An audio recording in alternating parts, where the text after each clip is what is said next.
O segundo livro das Crônicas, capítulo 20. Algum tempo depois, os exércitos dos Moabitas e dos Amonitas, junto com os Meunitas, invadiram o país de Judá. Alguns homens vieram e disseram a Josafá: um exército enorme do país de Edom veio do outro lado do Mar Morto para atacar o Senhor. Eles já conquistaram a cidade de Hazazão-Tamar. Hazazão-Tamar e Fonte de Gede são o mesmo lugar.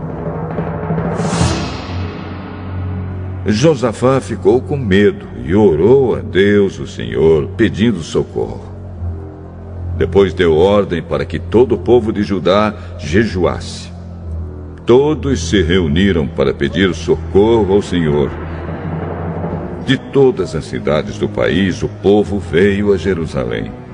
A gente de Judá e de Jerusalém se reuniu no pátio novo do templo, e Josafá se pôs de pé no meio deles e orou assim: Ó Senhor, Deus dos nossos antepassados, Tu és o Deus do céu e governas todas as nações do mundo. Tu és forte e poderoso, e ninguém pode resistir ao Teu poder. Tu és o nosso Deus. Expulsaste os moradores desta terra de diante do Teu povo de Israel e deste a terra deles para sempre a nós, os descendentes de Abraão, Teu amigo. O Teu povo tem morado nesta terra, e aqui construímos um templo em Tua honra.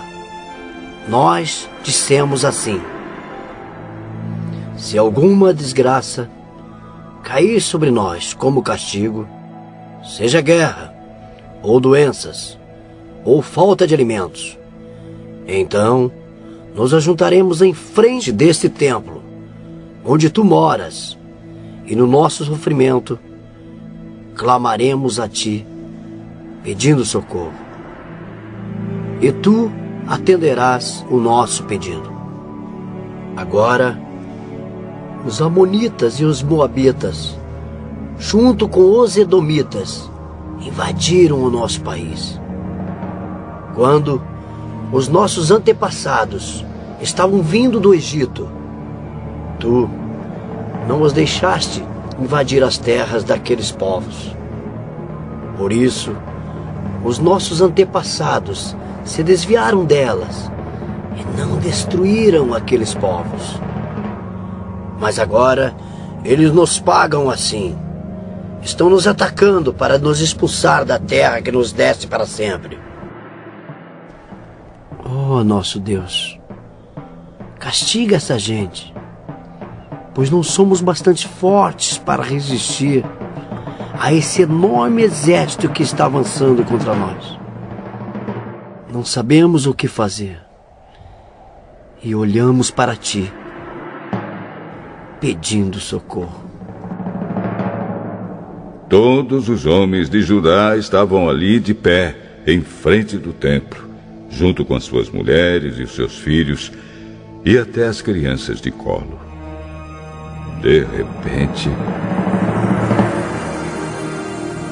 o Espírito de Deus desceu sobre um levita que estava ali no meio do povo. Chamava-se Jaaziel e era descendente de Asaf. Jaaziel era filho de Zacarias, neto de Benaías, bisneto de Jeiel e trineto de Matanias. Jaaziel disse: Povo de Judá, moradores de Jerusalém e rei Josafá, prestem atenção, escutem isto que o Senhor Deus diz. Não se assustem, não fiquem com medo deste enorme exército, pois a batalha não é contra vocês, mas contra mim. Amanhã vocês os atacarão quando eles vierem pela subida de Ziz. Vocês se encontrarão com eles no fim do vale que dá para o deserto de Jeruel.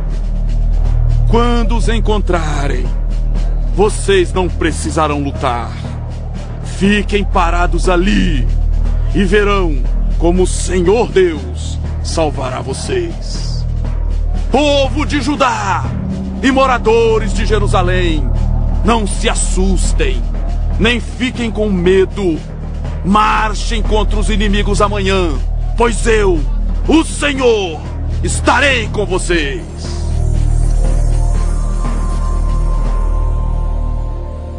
Então o rei Josafá se ajoelhou e encostou o rosto no chão. E todo o povo de Judá e os moradores de Jerusalém também se ajoelharam na presença de Deus, o Senhor, e o adoraram. Aí os levitas, que eram descendentes de Coate e de Corá, começaram a louvar o Senhor, o Deus de Israel, em voz bem alta. Na manhã seguinte, todos se levantaram cedo e foram para o deserto de Tecoa. Ao saírem, Josafá ficou de pé e disse: Povo de Judá e moradores de Jerusalém, escutem! Confiem no Senhor, seu Deus, e estarão seguros. Confiem nos profetas dele, e tudo que vocês fizerem dará certo. Depois de consultar o povo, Josafá ordenou que alguns cantores vestissem roupas sagradas e marchassem à frente do exército, louvando a Deus e cantando assim: Louvem a Deus, o Senhor, porque o seu amor dura para sempre. Logo que começaram a cantar, o Senhor Deus causou confusão entre os moabitas, os amonitas e os edomitas, e eles foram derrotados.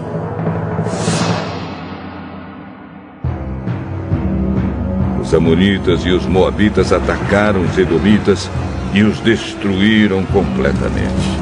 Depois os amonitas lutaram contra os moabitas, e os dois lados também acabaram se destruindo. Quando o exército de Judá chegou a um lugar alto no deserto, eles viram o chão coberto de mortos. Ninguém tinha escapado com vida. Aí Josafá e os seus soldados avançaram e começaram a pegar tudo o que havia no acampamento inimigo. Encontraram muitos animais de carga, armas, roupas e objetos de valor. Levaram 3 dias pegando as coisas, mas havia tanto que não puderam levar tudo. No 4º dia, todos se reuniram no vale de Beraca e louvaram o Senhor. É por isso que aquele lugar se chama Vale de Beraca, até hoje. Depois, os soldados de Judá e de Jerusalém, com Josafá à frente, voltaram alegres para Jerusalém. Estavam contentes porque o Senhor Deus lhes tinha dado a vitória na luta contra os seus inimigos. Quando chegaram a Jerusalém, foram até o templo, ao som de música de harpas, liras e trombetas. Quando os outros povos souberam que o Senhor havia derrotado os inimigos de Israel, ficaram todos com medo.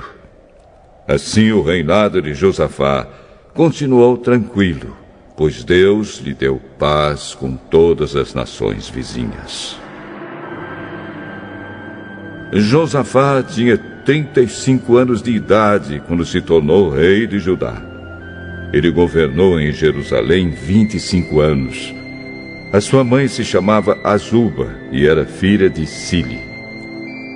Como Asa, o seu pai, havia feito antes dele, Josafá fez o que o Senhor Deus considera certo. Mas os lugares pagãos de adoração não foram destruídos, pois o povo ainda não tinha resolvido adorar somente o Deus dos seus antepassados. Todas as outras coisas que Josafá fez, desde o começo até o fim do seu reinado, estão escritas na história de Jeú, filho de Hanani, que faz parte da história dos reis de Israel. Mais tarde, o rei Josafá se tornou aliado de Acasias, rei de Israel, que vivia uma vida cheia de maldade. Eles fizeram um acordo para construírem navios que fossem até a Espanha. Os navios foram construídos em Ezion-Geber. Mas Eliezer, filho de Dodavá, profetizou contra Josafá o seguinte: O Senhor Deus vai destruir o que o Senhor construiu, porque o Senhor se tornou aliado de Acasias. Os navios se quebraram e não puderam ir até a Espanha.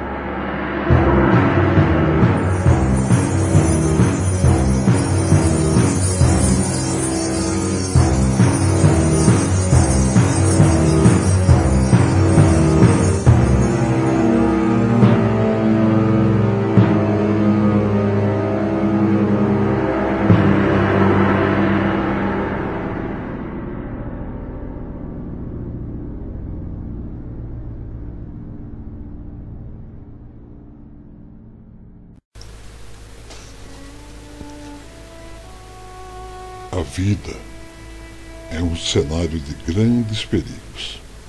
Viver é lutar. O poeta disse que a vida é luta renhida, que os fracos abate e os fortes só sabe exaltar. Você que entrou hoje aqui está enfrentando lutas. Algumas delas são maiores que suas forças. Você já não sabe mais o que fazer. As circunstâncias são desesperadoras. A lógica está contra você. As pessoas não acreditam numa vitória. O texto que acabamos de ouvir nos fala que Josafá está enfrentando um problema superior às suas forças. Ele está encurralado por uma confederação de inimigos. Era uma conspiração. A ameaça era real, iminente e mortal. O ataque era certeiro. A derrota inevitável. Uma causa perdida. Não havia nenhum sinal de esperança. Qual é a receita da vitória? Como converter uma situação tão desesperadora?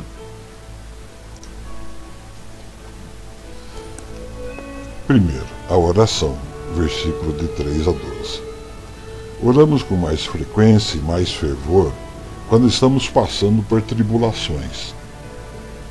As provas não vêm para nos destruir, mas para nos fazer dobrar os joelhos. Então, quando devemos orar? Quando o inimigo nos ataca, versículos de 2 a 4. Josafá convocou a nação para orar na hora do perigo, do cerco, da ameaça. Estamos sendo atacados também. Há uma orquestração do mal atingindo nossas famílias e a igreja. Forças extraterrenas têm agido. O mundo está invadindo as famílias. Há um cerco perigoso. Precisamos orar. Precisamos clamar ao Senhor. Então, quando estamos com medo? Versículo 3. Josafá teve medo e buscou o Senhor. O medo não o afastou de Deus, mas o levou para Deus. Quando os nossos recursos acabam, precisamos buscar aquele que está no trono. E quando não sabemos o que fazer, versículo 12, Josafá fez uma confissão sincera. Primeiro, sentimento de fraqueza. Em nós não há força. Segundo, sentimento de incapacidade gerencial. Não sabemos o que fazer. E terceiro, sentimento de confiança em Deus. Porém, os nossos olhos estão postos em Ti. Como orar? Bom, devemos orar com jejuns, versículo 3. Quem jejua tem pressa. Quem jejua está dizendo que tem algo mais urgente e mais apetitoso que o alimento.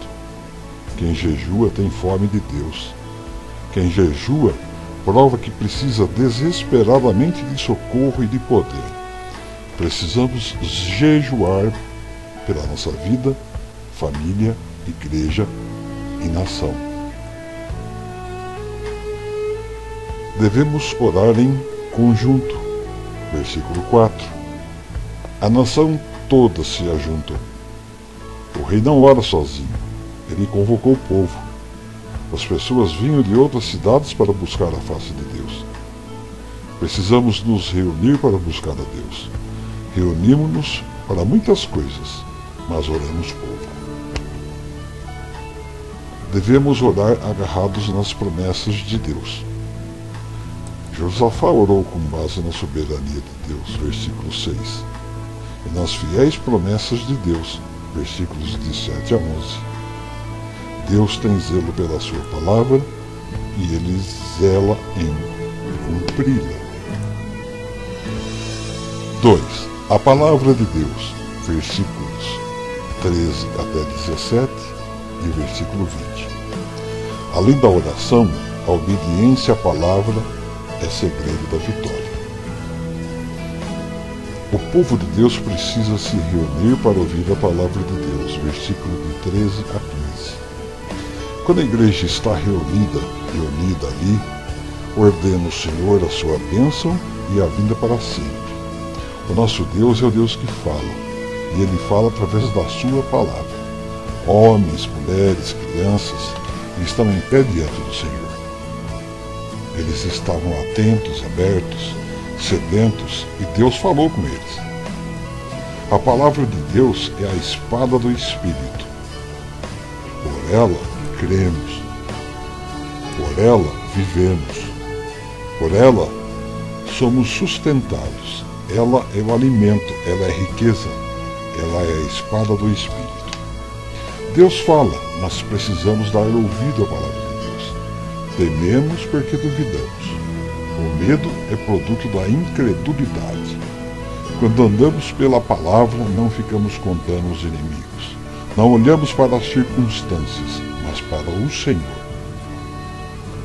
O povo de Deus precisa compreender, pela palavra, que se Deus está do nosso lado, somos mais do que vencedores. Versículo 17. A nossa peleja é a peleja de Deus. Quem toca em você, toca na menina dos olhos de Deus. Ele tem zelo da sua vida. Se Deus é por nós, quem será contra nós? Deus é nossa bandeira. Ele toma a nossa causa em suas mãos. Dele vem a vitória. Não precisamos temer. O povo de Deus precisa compreender que a nossa vitória vem do Senhor e não do nosso esforço. Versículo 17. A vitória vem do Senhor. Ela é vencedor invicto em todas as batalhas. Precisamos confiar e descansar. Deus tratou do sentimento deles, curando-os do medo. Versículo 15b. Não temais, nem vos assusteis por causa dessa grande multidão, pois a peleja não é vossa, mas de Deus. Deus tomou a causa dele em suas mãos, versículos 15, 6 e 17. A peleja não é vossa, mas de Deus. Vede o salvamento que o Senhor vos dará. Deus prometeu estar com eles, versículo 17c, porque o Senhor é convosco. O povo de Deus precisa compreender que a nossa segurança não está em nossa força, mas no Senhor. Versículo 20. Estamos seguros quando cremos. Estamos seguros quando confiamos na palavra. Somos prósperos quando tomamos posse da palavra. A vitória está em buscarmos a Deus e ouvirmos e obedecermos sua palavra. Terceiro, o louvor. Versículo 18 a 30. O louvor é arma de guerra. Versículo 18 a 21. Josafá não enfrenta o inimigo com um exército, mas com um coral. O louvor foi a arma que Deus pôs na mão do povo para vencer aquela guerra. O louvor foi a arma que desbaratou o inimigo. O louvor é arma de guerra. O povo não tinha de pelejar, mas louvar. Deus guerreia as nossas guerras, quando nos prostramos para adorar e nos levantarmos para louvar. Em vez de soldados, cantores. Em vez de exército, um coral. O louvor nos põe acima das circunstâncias adversas. Versículos 20 a 21. O louvor é um ato de fé. É confiança inabalável no Deus que age. O louvor não é apenas para a hora da alegria. Ele não é consequência da vitória, mas é a causa da vitória. Talvez até aqui você tenha se queixado, chorado, murmurado pelos seus problemas. Casamento, família, saúde, finanças, emprego, escola. Comece a louvar a Deus. Louve a Deus pelas provações. Louve a Deus pela sua família, pelo seu cônjuge, filhos, emprego. A Bíblia nos ensina, em tudo dai graças. É sempre primavera no coração daquele que louva. Jó diz: o Senhor Deus deu, o Senhor tomou. Bendito seja o nome do Senhor. O louvor muda as circunstâncias humanamente impossíveis. Versículo 22. O louvor aciona a mão de Deus Todo-Poderoso. Nos versos 22 fala, primeiro, que o louvor aciona a mão de Deus Onipotente. Foi Deus quem pôs emboscada contra o inimigo. Segundo, o louvor traz vitória ao acampamento de Deus e confusão e derrota ao acampamento do inimigo. Versículos 22 e 23. O louvor confunde o inimigo. O louvor produziu terror no acampamento do inimigo e paz no arraial do povo de Deus. Versículos 29 e 30. O louvor muda o cenário da vida. O louvor transformou o vale da ameaça em vale de bênção. Versículo 26. Uma ilustração. Paulo e Silas na prisão cantam. A prisão se abre, as cadeias se rompem e a igreja nasce. O louvor é causa da vitória e não apenas resultado da vitória. Versículo 22.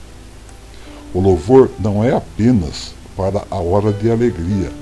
Ela não é consequência da vitória. Ela é a causa da vitória. Não espere brotar no céu o arco-íris para louvar a Deus. Louve-o na tempestade.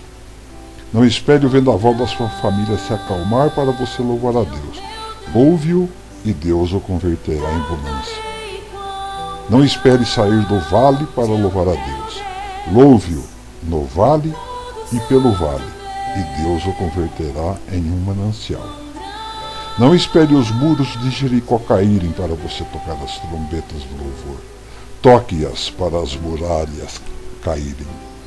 O nosso Deus inspira canções de louvor nas noites escuras. Se paz a mais doce me deres gozar. O louvor nos eleva para mais perto de Deus. Ele nos deixa em sintonia com o céu. Ele nos mostra que Deus está no trono. Ele tira o temor de nosso coração e coloca os nossos olhos em Deus. O louvor é o caminho da vitória. A oração é a batalha. O louvor é o brado de triunfo. A vitória não é o resultado da luta, mas do louvor. O louvor tira os olhos da nossa fraqueza e os coloca na onipotência de Deus. Ficai quietos e vede o livramento do Senhor. O louvor traz a vitória de forma rápida. Versículo 22. Tendo eles começado a cantar e a dar louvores, pôs o Senhor emboscada e foram desbaratados. Versículos 22. Nada move tão depressa a mão de Deus como o louvor. Quando começamos a louvar, os exércitos de Deus começam a agir e a guerrear por nós. Deus habita no meio dos louvores. Portanto, não louve a Deus apenas depois que o inimigo fugiu, mas louve-o para fazê-lo fugir. Não convide os cantores para louvar só depois da retirada dos amonitas, mas louve para afugentá-los.